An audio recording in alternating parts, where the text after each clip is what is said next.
the people I'll choose to spend time with will greatly differ. Now that I'm out of a 9 to 5, you know, hearing people complain about a 9 to 5, it's fine to complain, but if we're not coming up with a solution, then it's no need for me to just listen to you complain to the 9 to 5. And it's really no shade. It's just the truth. I'm in a different mindset. There's a difference between a dream chaser and a dream catcher. Thanks all for tuning in to Dreamcatchers, where we make things happen. Dreamcatchers was formally launched to unlock the hidden potential in successful, self-motivated individuals who desire to take their life's work to the next level but need support to evolve. We are a collective group of professionals with various backgrounds that use our talents to assist those individuals in realizing their wildest dreams by providing education, inspiration, and direction. This podcast is where we share the lessons we've learned along the way to catching our dreams and give you some context around the how and the why to each approach to put you further ahead on the journey to catching your dream. Are you ready? Hi, everybody, and welcome to the Dreamcatchers podcast. I'm your host, Jerome, and I've got my buddy, Arndreya Price, in the building, fresh out of corporate America.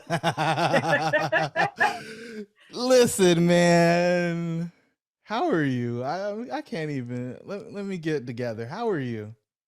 I am doing amazing. Today was amazing. It's been a great journey. Today, I was able to finally leave my job. I've been talking about it. It's kind of been a thing, just like a little bubble in the air, but it officially happened today. And I feel relieved. I feel peace. I feel joy. I feel everything.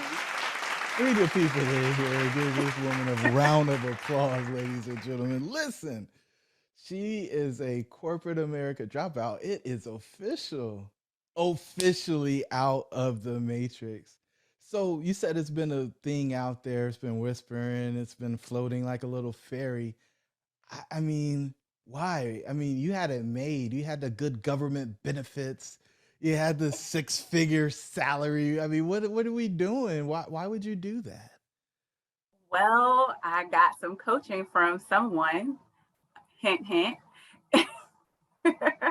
And but honestly, when we did the numbers for my part-time business, we looked at it and it was just like, you made more money on your part-time or your side gig or whatever you want to call it than you did in your 9 to 5, and you didn't have to work as many hours. And I remember something from the conference we talked about was actually having time freedom, and it's nothing like having time freedom.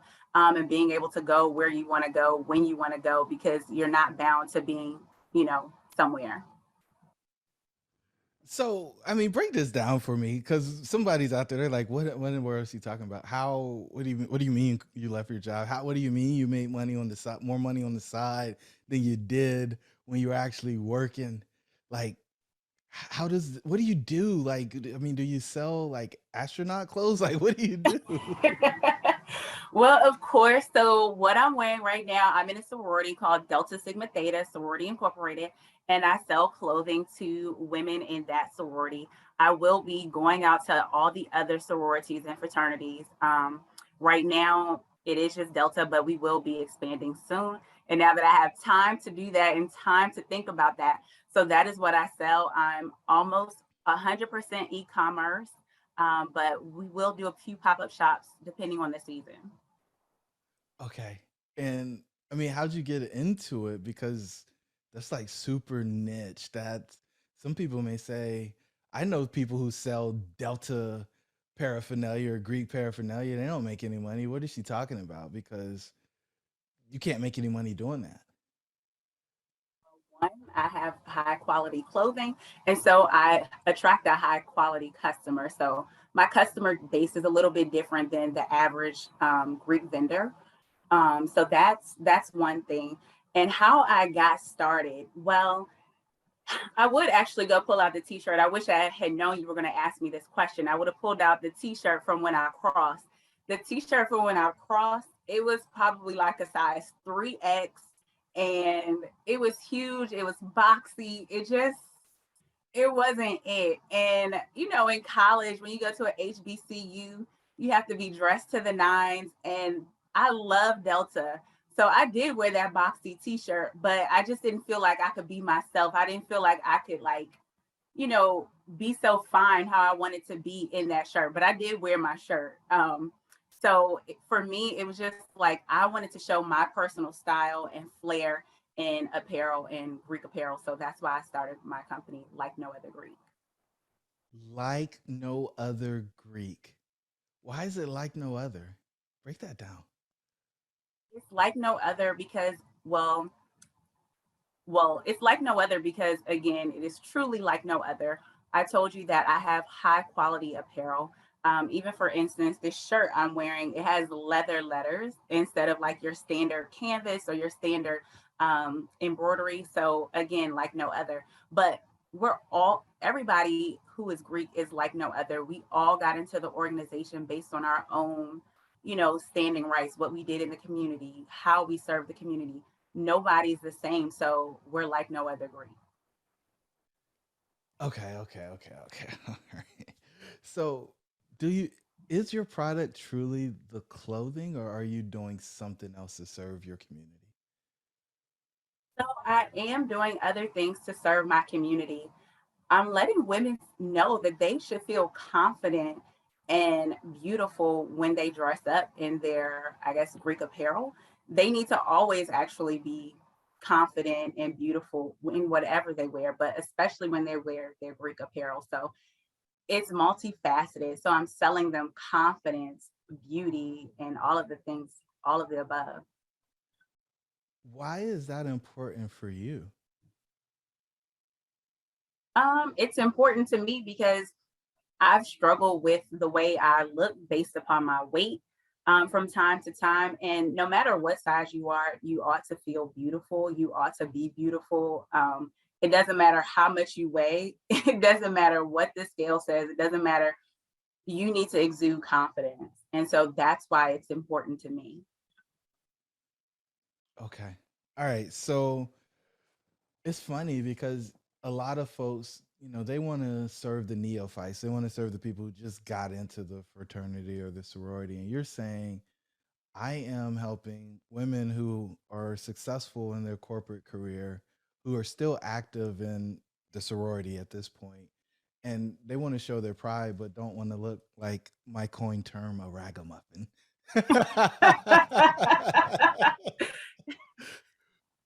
So, as you were preparing I mean, this didn't happen by chance, right? You didn't just willy nilly say, hey, I'm out. I'm going to leave what I went to college for. And then because wait, you just got a promotion. You got a promotion last year, I didn't you? did. I did just get a promotion. I was a GS 14. I became a manager in the government at the young tender age of 35. A lot of people, that's actually kind of unheard of. A lot of the times people don't become a GS 14 or a manager until they're about 45 plus. So I beat the system per se. Okay. And so, for all intents and purposes, you made it, right? I mean, because you hit that level so early, the potential for you to go even higher rose because there weren't but so many people who could actually go into those new roles. And you're saying you're not going to continue, you decided that you're not going to continue down that path. Correct. When you decided, was it truly just the conversation at conference, or were there indicators over the past, we'll call it, I don't know, 8 months, that actually made it clear to you that that wasn't how you were supposed to spend the rest of your life? Well, I think there were indicators, and the first indicator is that after getting my job, I was having anxiety and panic attacks because of the work. Um, yes, it was heavy, but it wasn't necessarily the work. It was the management style that was not good for me. It just wasn't good for me. Um, I just can't have someone hovering over top of me. I'm an adult and I know how to do my work. And so I don't need anyone hovering over top of me. So that was one of the key indicators. It's probably the first. Okay, so you decided because of the way you were being managed that that wasn't the place for you to be. And Mhm. now, who manages you? I manage myself and I love it. A lot of people get lost in I- the freedom. I call it drowning in freedom. And so I think you took a little break from work and you've been working in your business kind of full time while you've been on this break. How do you make sure? Well, let me ask it differently. How do you organize your day to make sure that you're getting the things done that need to be done in the business? Because there's so many different places that you could go on a given day. That's true, but I stay organized. I'm probably more organized now than I was when working a 9 to 5 because I know that I'm in control of, pretty much what comes in and what goes out because it's mine. But I start my day off, with a good meditation prayer because I'm very spiritual. I have a relationship with God, and that is very important to me. So I start my day off like that, and then after I finish that, I write a list of things that I need to do, and I go through my list. And honestly, the list keeps me. The list keeps me in order, so I know what I need to do throughout the day, and I make sure that I get those things done. And if I don't, they go back on the list the next day. So what's been the most surprising part of this journey? Because when we first started hanging out, you weren't trying to leave your job. It was just kind of this thing on the side. And then it became more and more and more important. And then you're like, no, this is what I'm supposed to be doing. Hmm. Wait, repeat the question one more time. When did you decide that this was going to actually be your thing?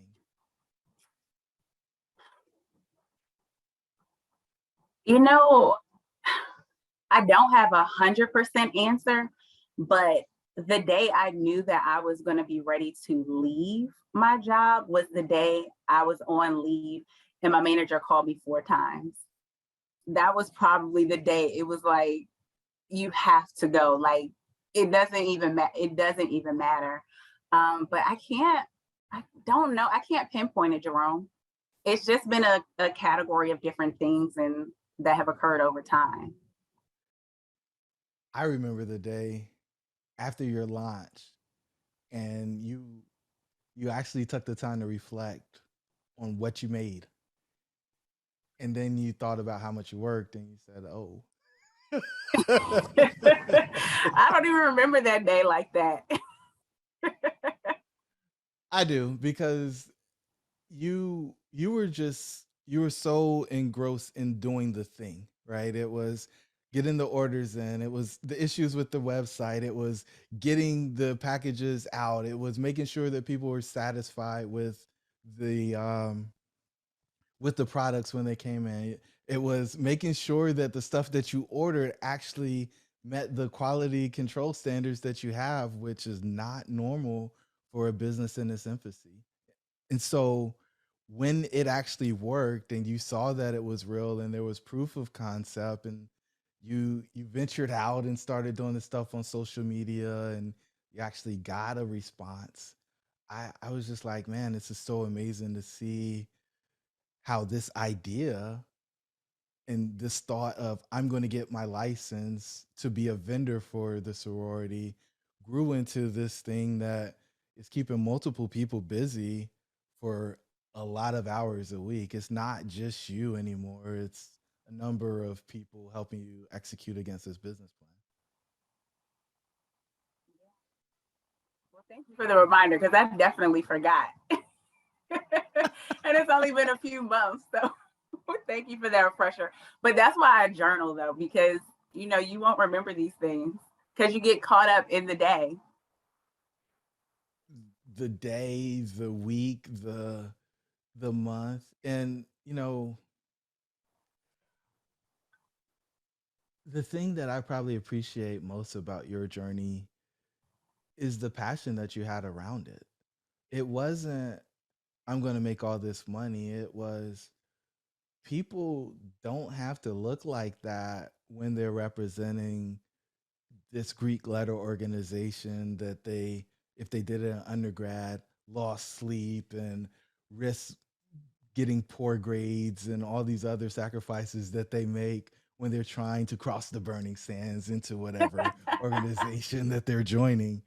And you wanted them to really appreciate themselves and realize that, hey, just because you're an adult doesn't mean that you can't be stylish or that you can't feel pretty.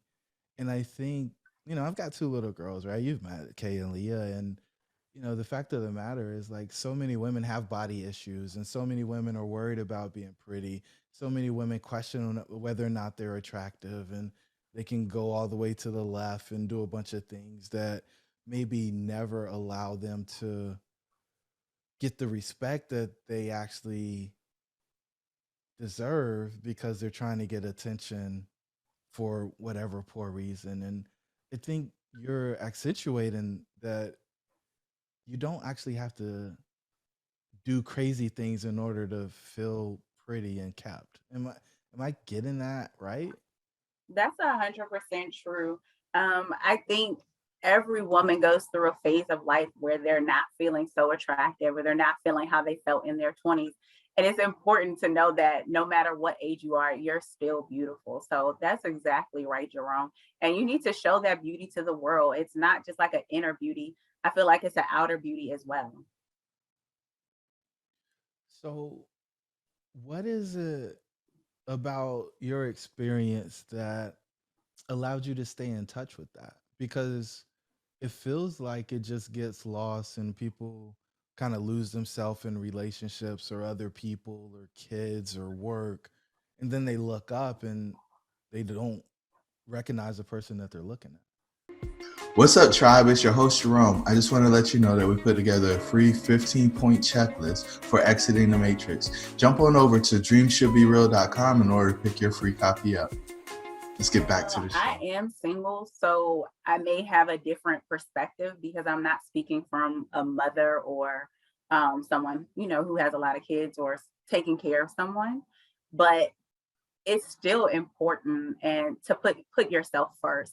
And so I think no matter what you're in, like what your situation is in a relationship status, you definitely need to put yourself first. So, I mean, I know people are like, oh, but I'm a mom, I have kids. You still put yourself first. It's important. Why do you say that? I think a lot of the moms are out there like, what are you talking about? Put myself first. Didn't you see all these people who need their needs taken care of? How dare you suggest that I put myself first? Well, you can't pour from an empty cup. So if you think you're ugly, you're going to pour that on your kids, whether you realize it or not. Or you're going to be jealous of your kids, one of the two. But even the jealousy is going to show up in a way that's not, kind. So if you're not loving yourself, if you're not reading scripture, if you're not quoting things or, have positive affirmations to yourself, looking and feeling beautiful on the inside and outside, you can't pour into your children. Point blank, period. Point blank, period. All right. Now let's pivot a little bit here and go down this path of spirituality, because I still remember when you were in class, right? You took the multifamily kickstart course and you told people how you were going to do this and that for women, and it had something to do with God. And I was like, I don't know where she's going, but she's so passionate about it. I believe every word she's telling us. So break this down, this relationship, this commitment, this covenant with your Savior. It's it's a it's a relationship that continues to grow daily. As I've shared with you, Jerome, I went through a breakup, and after that breakup, God and I just became extremely, extremely close. I had a relationship with God prior to the breakup, but it was kind of more like, hey, what's up? Bless this money, let this money go far. Let me do this, let me do that. All right, keep my family safe. Thanks. And that was kind of the end all of the relationship. But after I went through the breakup, I needed God. I truly needed God. And I really found my resting place with him. And I know a lot of people are like, well, what does that mean? Like, her resting place with him. Like, what does that mean? But spending time with God was really important to me. And it became where I started allowing God to speak to me. And I just wasn't giving him my laundry list or like my Santa Claus list of things that I needed and wanted. It was kind of like, God, how can I serve you? And I would allow him to speak to me as to how, I could serve him. And one of the ways that he told me I could serve him or need to serve him is by serving, women who have lost hope and have lost, their way, based upon bad relationships and things of that nature.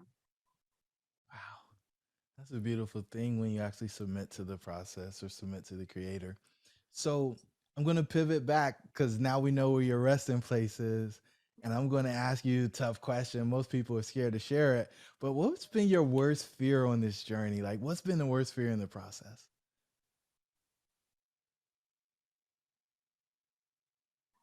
My worst fear,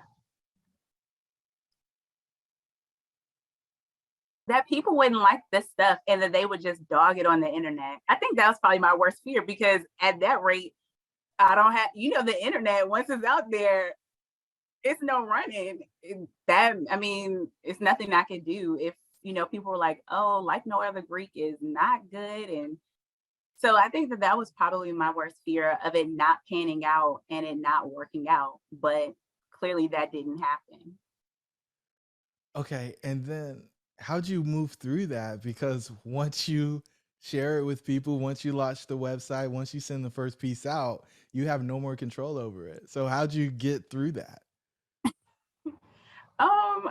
I don't know. I just had confidence in myself. I mean, I was like, the stuff is cute. So if they don't like it, it's kind of them. Like, I'm just being real. That's how I felt. I just kind of was like, that's on them. And I just need to go find the right customer because the stuff is high. Okay. She had her piece, y'all. She had her piece. I'm just saying. Yeah. So, all right, you started going, you questioned it. It was like, I'm going to go anyway. Was there a point of no return? Was there a point where you're like, I got to keep going? I call this the red pill moment. The red pill moment was when I went to the red pill experience in North Carolina with you, honest to God. And so we were sitting in the room, and I kept getting messages from my manager, and I was just like, oh my God. And I shared with you all that he had called me 4 times already. And I was like, oh, this isn't going to work. This really isn't going to work.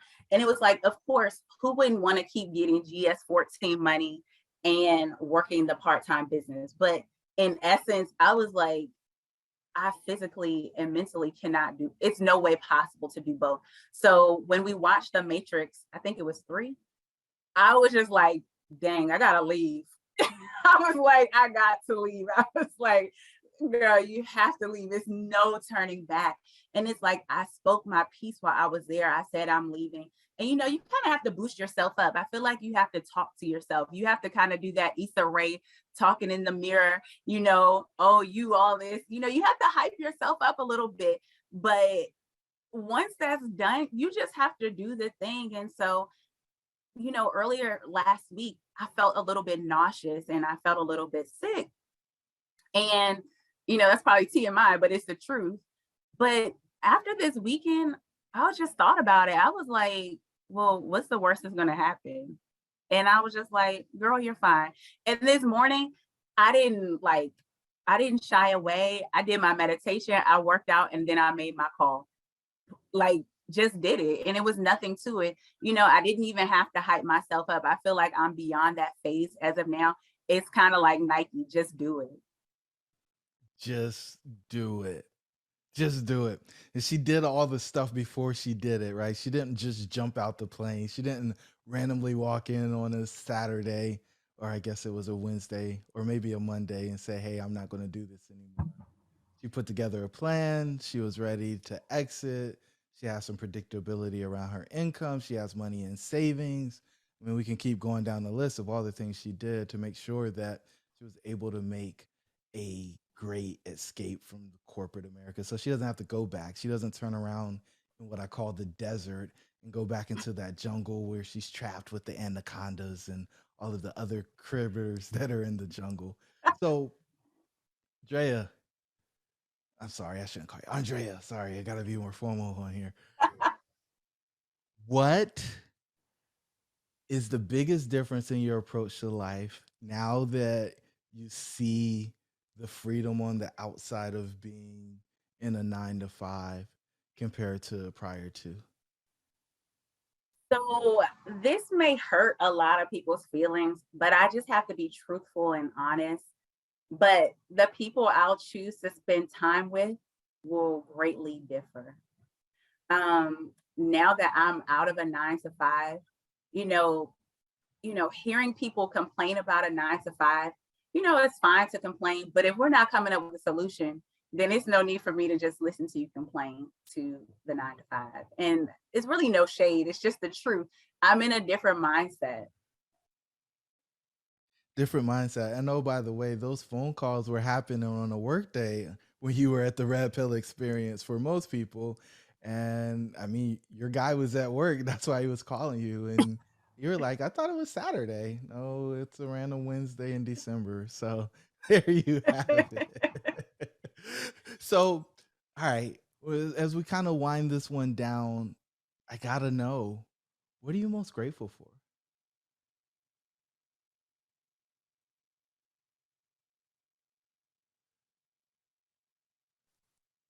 Honestly, I'm grateful to God for how everything has aligned. Um, one, this is kind of a long story, but I'll try to keep it quick. You know, the way I even got introduced to you was because of a Google feed. Google knows everything that's going on in our lives. And so I had put a out on a house and I didn't end up getting it. And I wanted to find someone who could teach me about real estate. And Google knew that. And I clicked on the link and there you were. And so I reached out. So that happened. Then I was like, okay, I'm going to get coaching from Jerome for real estate. And then I was like, wait, this thing in my life is occurring and I need you to help me. And we're still working through that. But but it's all aligning. And so I just thank God for just showing me like how everything is aligning and the doors are opening. And so I know which way to go and I don't feel confusion and I feel a lot of peace. So I think the alignment and peace are the things that I'm most grateful for. Alignment, peace, clarity. Those are powerful words. All right. What dream are you most focused on catching next?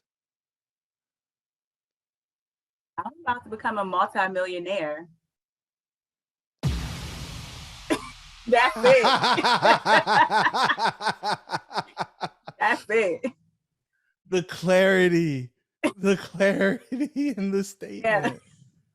There is no confusion. And I mean, she's not just saying it, she's making the investments, man. If you guys saw what was happening behind the scenes on this one, we're not going to spill the beans. We're going to bring her back in 12 months so you guys could get the skinny and see how she actually executed this thing, because it's a thing of beauty. And, the one thing that I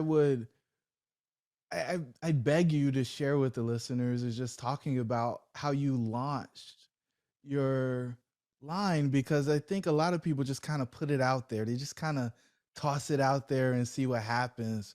But you had a totally different experience. And I mean, you've got this huge list considering how long you've been doing this thing. And I know people that have been doing the business thing for multiple years and they don't even have a fraction of the list of your size. So like, how did you put that together? And then I'm not asking you to speak dollars, but how did that pay off for you on the backside? So the way, excuse me, the way the list got put together, someone by the name of Mr. Myers told me about something called a launch. I had no idea what this was. Like, I just was going to send out an email to people. Like, I didn't know what this whole thing, I was like, launch, what are you talking about? But doing a launch was absolutely the best thing ever. It got the conversation going. People were like pinging me, asking me what date is it going to be available? Could they get early access? Like the launch was it. So launch, that the keyword is you need a whole launch, a pre-launch or whatever you want to call it, but you need a launch to get the people excited. And speaking numbers, I mean, I told you I made more in a few days than I do in a month. So that's it. I mean, you don't need numbers. That's just just the time alone. That's all you need. Well, I think a lot of people feel like how much money you make is tied to how much time you put in. And I mean, there was a lot of stuff that you did before you actually pressed go, right? There's a lot of things before you sent the first email. There's a lot of things before you did the photo shoot and re-engaged on social media and did a lot of the things that happened that led to the success that you had on the backside. But once that stuff is set up, I think it can run without you being in it. And it's the beautiful thing about having a product business is that you can have the product and the system working for you while you're doing other things. So thank you for being vulnerable with the listeners on that piece, because I think a lot of us just miss it. And so the final question, the one I ask everybody is, what's the one thing you want the listeners to take away from this episode?